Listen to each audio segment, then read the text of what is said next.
우리 한국 사람들이 만나면 꼭 물어보는 말 중에 제일 많이 물어보는 말이 뭐예요? 당신 몇 살이에요? 모든 대화 끝에 몇 살 먹었니? 그것이 빠지지 않는다고 합니다. 그런데 우리들은 사실 몇 살을 살았느냐, 몇 살 먹었느냐, 그것이 중요한 게 아니고 그 몇 살을 사는 동안 내가 얼마만큼 은혜를 받으며 살아왔는가를 기억해야 할 줄로 믿습니다. 세월이 지나가도 자신의 인생이, 자신의 삶이, 자신의 가정이 얼마만큼 큰 은혜를 누리며 사는지를 깨닫지 못하면 감사하는 인생을 살지 못하고 기뻐하는 삶을 살 수 없기 때문에 그렇습니다. 1908년도에 우리나라에 안국선이라는 사람이 쓴 책이 있어요. 우리들이 쉽게 금수만도 못한 놈, 은혜를 알지 못하는 사람에게 그런 말을 하는데 이것이 이 책에서 유래되지 않았나 싶습니다. 거기에 금수회의록이라는 책인데 거기에 보면 여러 동물들이 나와가지고 그 동물들이 돌아가면서 인간의 권력력, 탐욕, 이중성, 간사함, 음란함 이런 것들을 비판하는 그러한 책이라고 합니다. 사실 우리들은 부모님의 은혜에 대해서도 잘 깨닫지 못하고 갚지 못하고 또 우리와 함께 사는 배우자와 아내, 남편 그리고 자식들과 자신들에게 많은 도움과 친절과 지원을 아끼지 않는 친구들, 교회의 정말 신앙의 동지들의 그 은혜를 우리들이 잘 깨닫지 못하고 지나는 우리들의 삶을 회고해 봅니다. 특별히 오늘 6.25 기념주일입니다. 우리가 6.25 전쟁을 통해서 많은 상처도 있었지만은 그 나라를 지키기 위해서 우리나라에 사는 모든 그 가족과 자녀들이 나라를 잃지 않고 헤매이는 민족이 되지 않기 위해서 목숨을 바쳤던 그 순국선열들에 대한 은혜도 우리들이 마땅히 기억해야 할 줄로 믿습니다.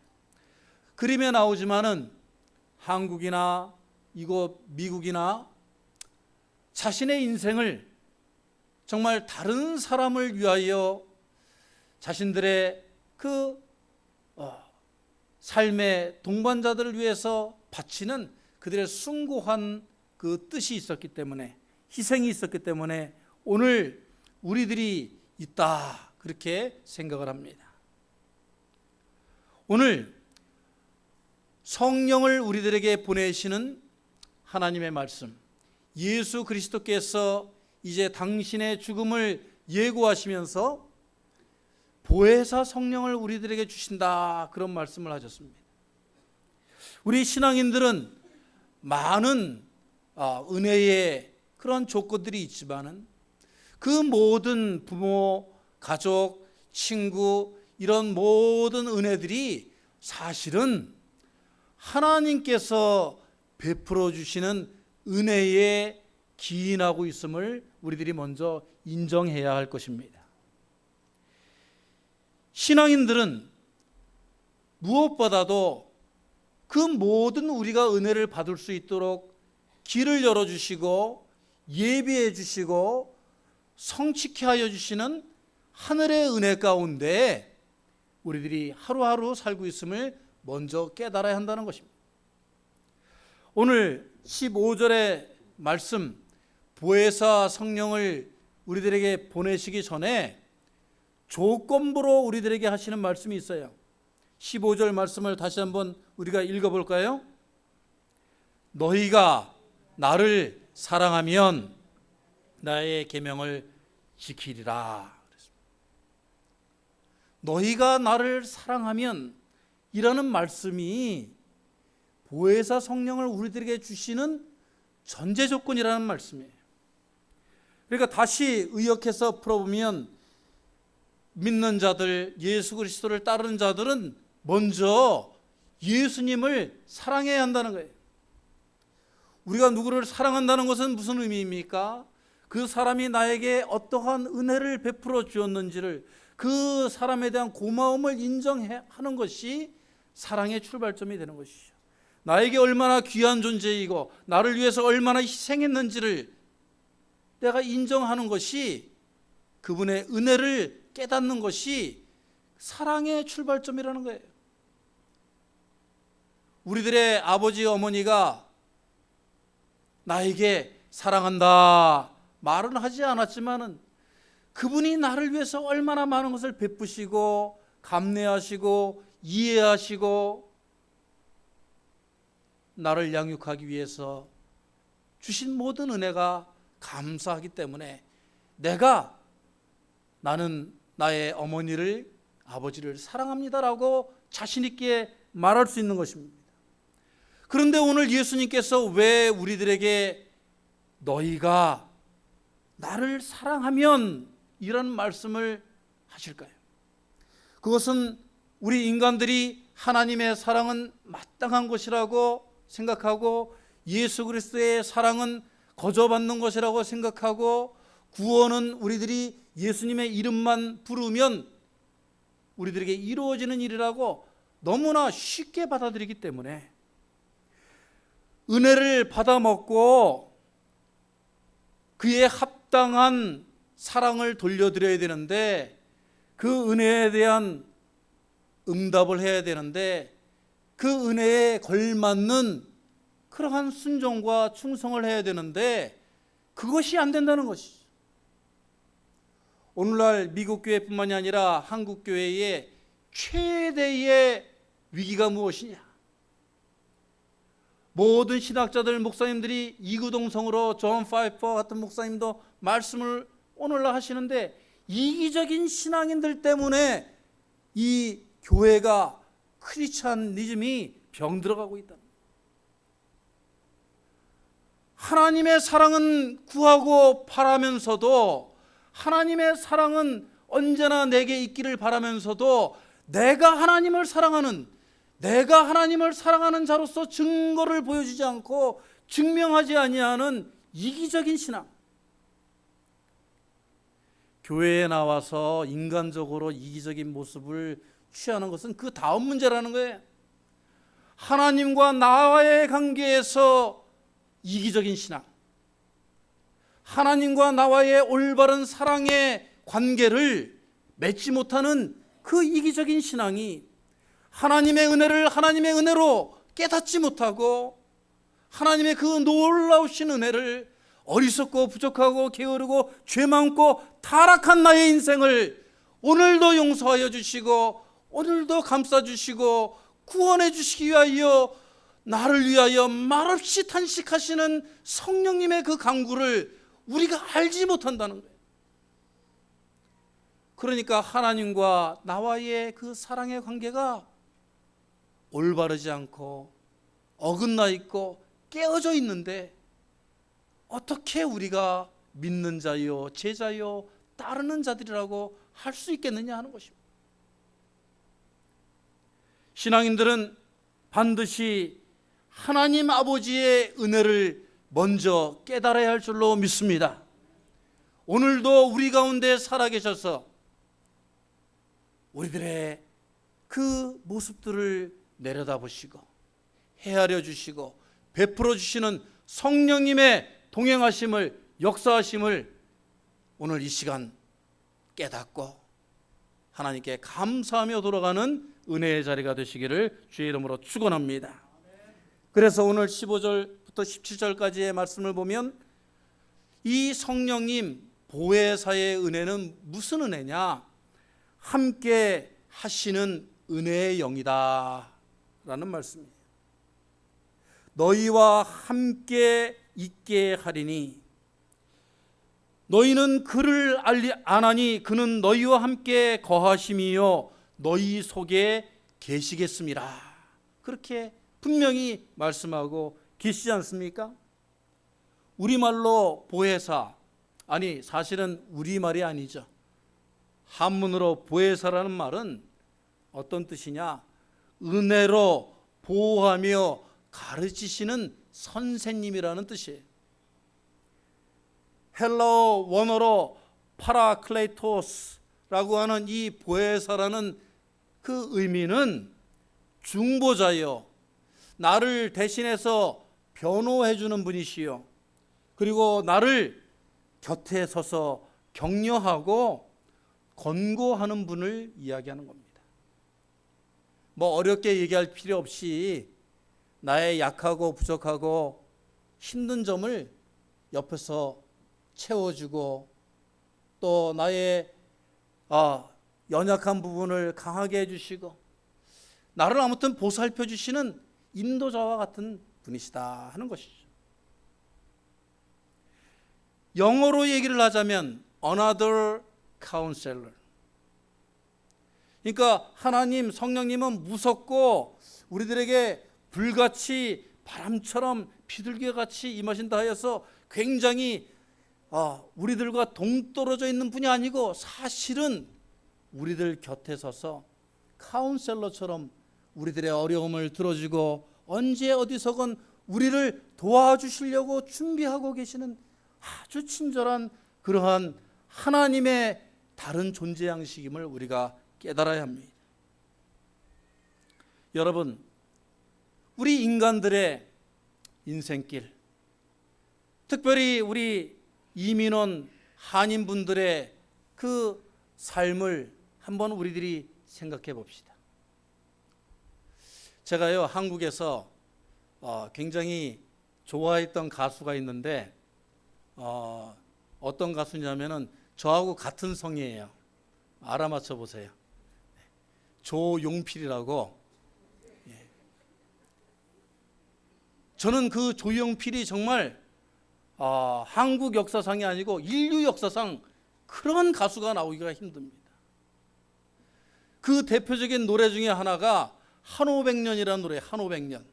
그 한500년 노래의 첫 마디가 여러분 어떻게 시작해요? 들어보신 분들은 알겠지만 한마는, 뭐 더 이상 가사를 들어볼 필요가 없는 거예요. 한마는 거기에 그냥 가슴이 처며들어. 우리 한인들을 한해민족이라고 하잖아요. 한이 얼마나 많아요.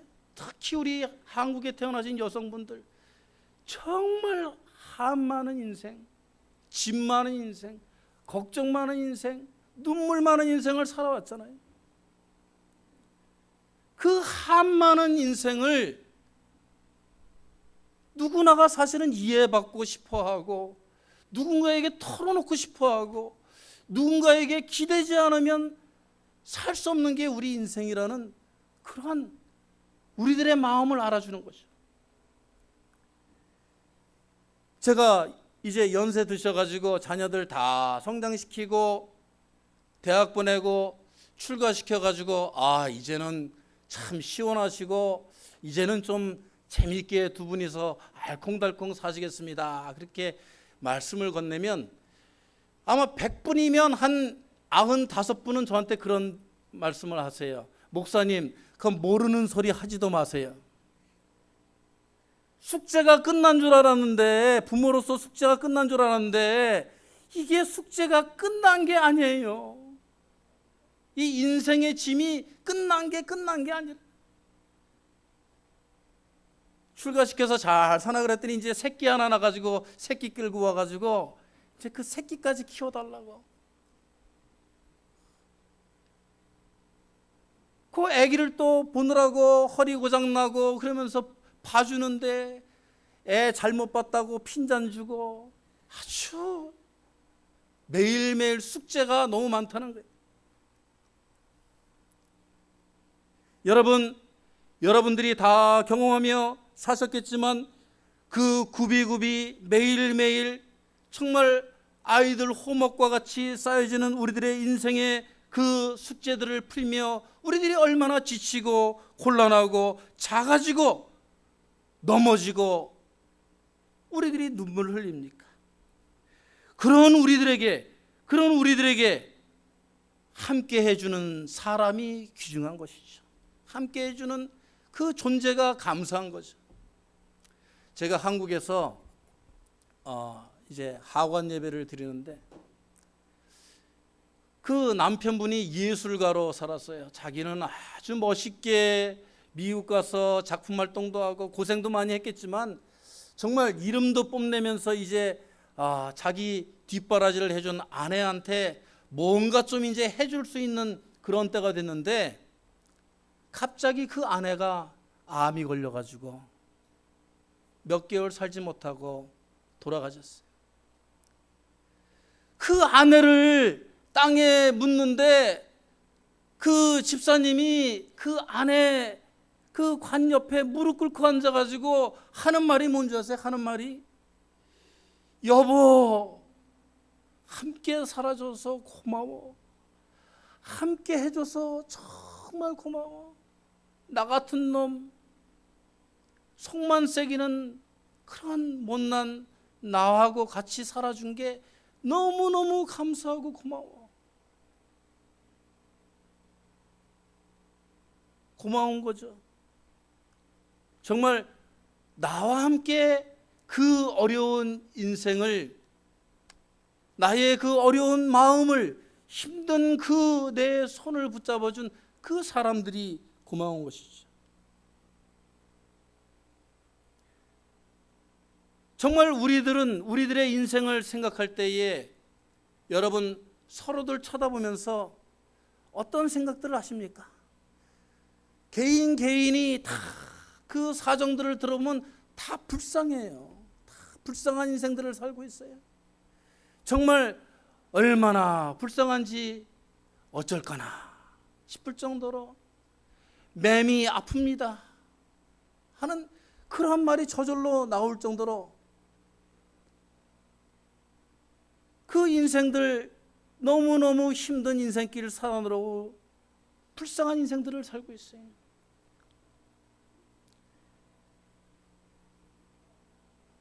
여기 서 있는 목사도 사실은 불쌍해요, 여러분. 여러분들은 친구라도 만나가지고 나 이래서 힘들어, 나 저래서 힘들어 말이라도 하지. 목사가 어디 가서 얘기를 합니까? 그러니까 제일 불쌍한 거예요. 집에 가서도 말 못해. 같이 힘들어 할까 봐. 여러분들이 인생을 살면서 다들 서로의 그 불쌍한 점들을 이해하고 용서하고 포용해주고 덮어주는 그러한 여러분들의 삶을 사시기를 주의 이름으로 축원합니다. 그런데 놀라운 것은 우리들 이러한 불쌍한 인생들의 한많은 인생들의 함께 해주신다고 주님께서 약속하시고 보혜사 성령을 우리들에게 주시는 큰 놀라운 은혜를 주셨다는 것입니다. 성령께서 함께 계시고 우리 속에 계신다 하였습니다. 그러므로 우리가 사랑하면 그분을 만날 수 있고 그분을 접할 수 있고 그분의 도움을 우리가 받을 수 있을 줄로 믿습니다.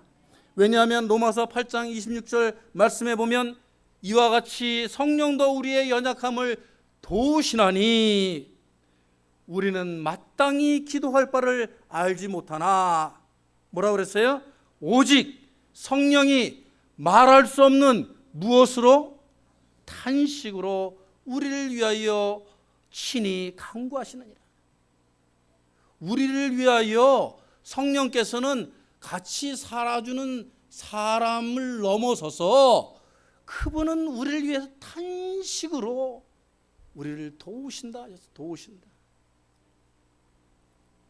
왜 성령께서 여러분 탄식하시는 줄 아십니까?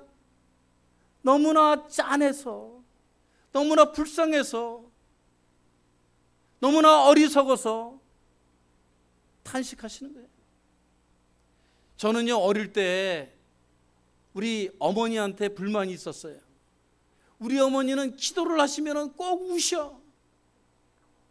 그리고 탄식을 하셔. 주여. 그래서 어린 마음에 몰라가지고 엄마는 왜 기도하면 맨날 울어. 우는 거야, 기도하는 거야. 근데 이제서 제가 좀 나이를 먹고 흰머리 희끗희끗 나기 시작하니까 그 어머니가 우시는 거, 그 어머니가 탄식하시는 그 의미를 이제는 조금 가슴으로 느끼겠다니까요.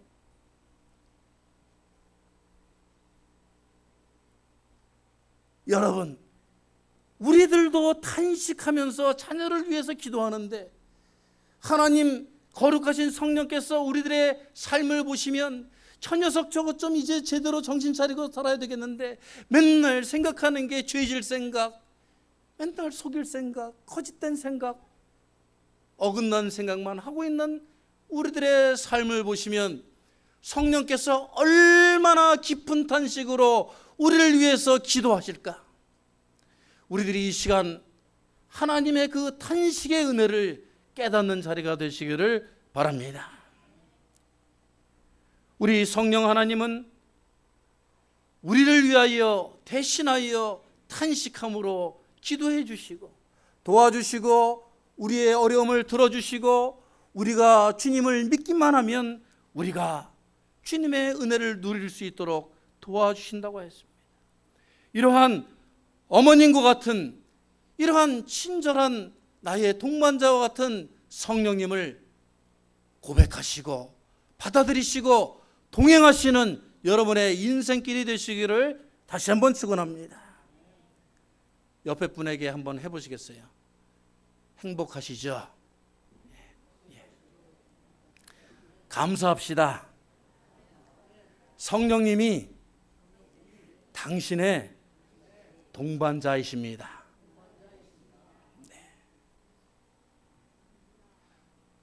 두 번째로 오늘 18절의 말씀에 보면 우리가 보혜사 성령의 은혜를 기억하고 감사하고 그 은혜를 우리가 누려야 되겠지만 그보다 더 우리가 나아가야 되는 것은 그런 은혜를 깨달았으면 자녀들이 부모님 은혜를 알으면 그 은혜에 보응하고 보답하고 그 은혜를 갚을 줄 아는 자녀가 될 때에 진정으로 철든 자녀이듯이 우리들이 정말 철이 든 그러한 신앙인, 우리들이 정말 하나님의 은혜를 갚아드리는 신앙인이 되기 위해서는 우리가 성취하시는 하나님의 영, 그 성취를 도와주시는 하나님의 은혜를 우리가 깨달아야 한다는 것입니다.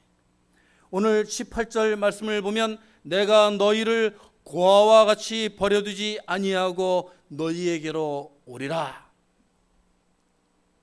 내버려두지 않으시고 오리라.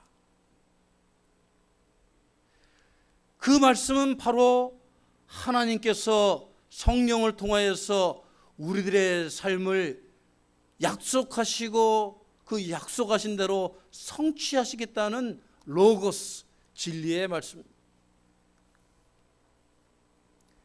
여러분, 하나님의 말씀을 우리가 로고스라고 합니다. 근데 그 로고스의 말씀이 문자적으로 적혔을 때는, 선포될 때에는 로고스인데 그 로고스의 말씀이 우리들의 마음에 와서 부딪혀가지고 우리들의 영혼을 변화시키고 우리들에게 갈 바를 알려주시고 그 말씀이 역사하시게 되면 그 말씀이 뭘로 변하냐면 레마로 변하는 거예요. 레마. 우리가 성경의 원어를 잘 찾아보면 그 로고스의 말씀이 살아 역사하실 때에 내 영혼에 부딪혔을 때에 내가 변화되고 내 내면이 뒤바뀌는 그런 역사를 일으키는 것을 레마라고 하는 거예요. 우리가 예수님께서 우리들을 전쟁의 고아와 같이 내버려두지 않으시고 다시 오실 것이다 라는 말씀을 믿어야 되는 겁니다. 그 마지막 때를 우리가 두려워하며 그 마지막 때를 준비하며 그 약속이 성취될 것을 분명하게 확신하며 살아야 된다는 거예요. 그런데 로고스의 말씀을 보고 의심을 가져요. 로고스의 말씀이 나에게 와서 부딪히지가 않아요. 듣기는 듣는데 받아들이지를 않아요. 튕겨나가요. 확신이 없어요. 그러면 교회는 다니긴 다니지만 말씀이 자기에게 역사하지 않냐는 잘못된 신앙을 갖고 사는 것입니다. 우리가 하나님의 말씀을 받을 때에 우리들이 아멘 아멘 그 말씀이 현실로 우리들에게 성취될 줄로 믿습니다 하고 나가지 않으면 내 믿음대로 될지어다. 예수님께서 아무리 치유의 손길을 빌려주시고 역사를 일으키시고 도와주시고 성령께서 우리를 위하여 말할 수 없는 탄식으로 기도하셔도 우리가 그것을 믿지 않으면 그 성취하심이 그 말씀이 나에게 이루어질 줄로 믿습니다 고백하지 않으면 그것이 이루어지지 않는 거예요.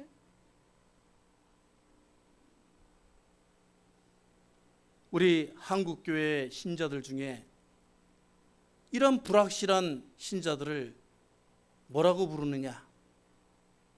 알쏭달쏭 신자라고. 이렇게 보면 믿는 것 같기도 하고 저렇게 보면 안 믿는 것 같기도 하고 알쏭달쏭. 일본 말로 하면 어떻게 됩니까? 알쏭달쏭이? 네. 아리까리. 네. 아리까리 신자, 아리까리. 이거를 중국말로 하면 어떻게 돼요? 갸오뚱. 네.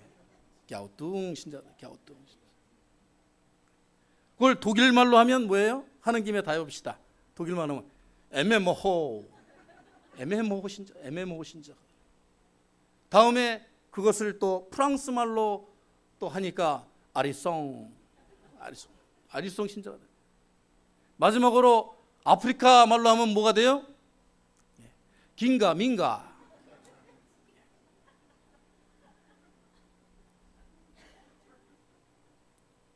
아리송하고 갸우뚱하고 아리까리하고 이게 믿는 건지 안 믿는 건지 그 말씀이 사실인지 아닌지 될 것인지 안 될 것인지 확신이 없어요. 확신이.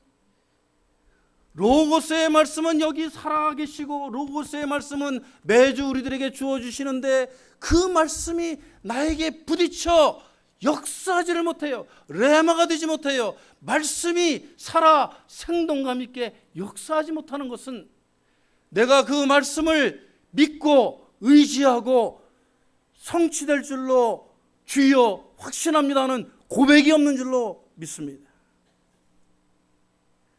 오늘 우리들에게 에스겔서 3장 3절의 말씀을 기억나게 하십니다. 내게 이르시되 인자야 내가 내게 주는 이 두루마리를 내 배에 넣으며 내 창자에 채우라 하시기에 내가 먹으니 어떻게 됐어요? 그것이 내 입에서 달기가 꿀 같더라. 두루마리 파피루스를 로고스가 적혀있는 말씀을 그 종이를 씹어 먹으라는 얘기가 아니에요. 그 말씀이 내게 들어와서 역사하고 소화되고 그것이 나의 삶을 뒤바꿀 수 있도록 꿀같이 단말씀이 되기 위해선 그 말씀을 우리가 확실히 하나님의 말씀은 1.1핵 변함이 없습니다. 이루어질 줄로 믿습니다. 주여 이루어 주시옵소서 기도할 때에 그 말씀이 나에게 성취되는 것입니다. 내 생각이나 내 가치관이 천지개벽을 일으킬 수가 없습니다. 나의 지혜가 아무리 뛰어나도 내가 아무리 박사학위를 10개, 15개 딴다 할지라도 예수 그리스도의 그 손길 그것을 대신할 수 없고 하나님께서 성령을 통하여 우리들을 도와주시는 그 이적과 기사를 대신할 수 없는 것입니다. 밤새워 우리가 고민하고 계략을 세운들 파수꾼이 밤새도록 그 성을 지키기 위하여 경성함이 허사로도 하셨습니다. 여호와 하나님께서 그 성을 지켜주시지 아니하면 그 모든 은혜의 출발은 하나님이시고 성령님을 통하여 오늘도 그 말씀이 우리들에게 성취될 수 있도록 우리들에게 은혜를 베풀어 주신 줄로 믿습니다. 우리들의 삶이 매일매일 전쟁터 같고 우리들의 삶만 그렇습니까? 이 세상이 여러분 신문 매일매일 보시지만 여기저기서 지금 폭탄이 예고도 없이 뻥뻥뻥뻥 터지며 우리들의 삶을 옥죄어오고 있고, 그것만 그렇습니까? 우리 젊은 청소년들로부터 해서 마약과 범죄와 음탕과 동성애와 모든 죄악들이 지금 이 세상을 전쟁터와 같이 만들고 있어요. 이 종말의 때에 이 혼돈과 아비규환의 시대에서 의지할 곳 없이 살아간다는 것은 너무나 슬프기도 하고 외롭기도 하지만 그것은 불쌍한 인생입니다. 오늘 하나님께서 보혜사 성령을 너희에게 보내주시리니 분명히 말씀하셨습니다. 그 보혜사 성령께서 오늘 여러분 이 성전 안에도, 여러분의 자리 옆에도, 여러분의 가정에도, 여러분의 자녀들 옆에서도 그 성령께서 붙잡아 주시고 도와주시고 끌어주시고 채워주시고 도와주시는 분이신 줄로 믿기를 바랍니다. 저는 우리 메릴랜드 제일장로교회 우리 신앙 공동체뿐만 아니라 우리들의 인생을 통하여 우리가 고백해야 할 것은, 좋을 때도 하나님이 나와 함께 계시고 나쁠 때도 하나님이 나와 함께 계시는 거예요.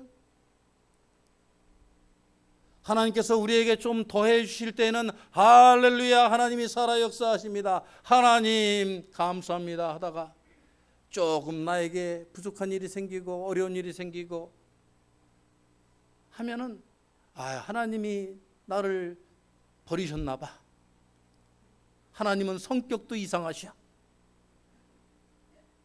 그러지 마시기 바랍니다.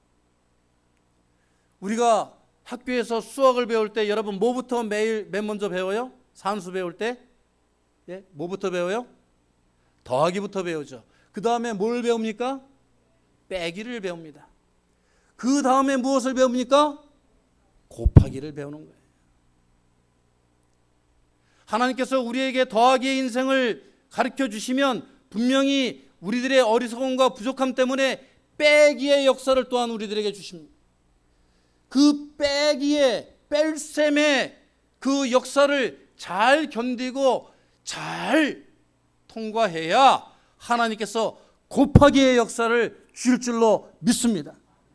그러니까 덧셈 배우고 나서 뺄셈을 못 넘어서는 사람은 곱하기를 못 배우는 거예요.